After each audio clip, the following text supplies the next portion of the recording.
I love my old yellow truck and I'm gonna miss her, but it's time for her to go get restored.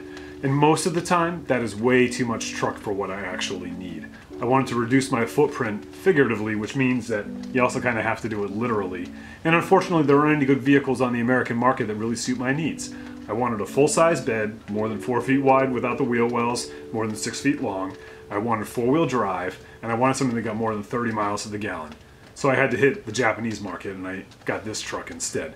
You'll be seeing a lot more of it in upcoming videos as I continue to show how it can perform and work in America doing the kind of work that I do, and I have some ideas to sort of trick it out to help me do that. Today I was just starting to decorate it a little bit, so I'll see you around the interweb. Maybe I'll see you around town. I'll be the guy driving on the wrong side. Be good.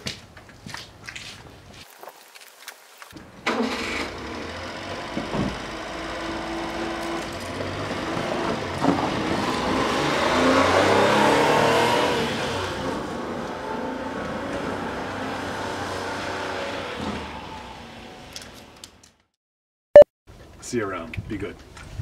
Ready? Yeah. Wrong side. Oops.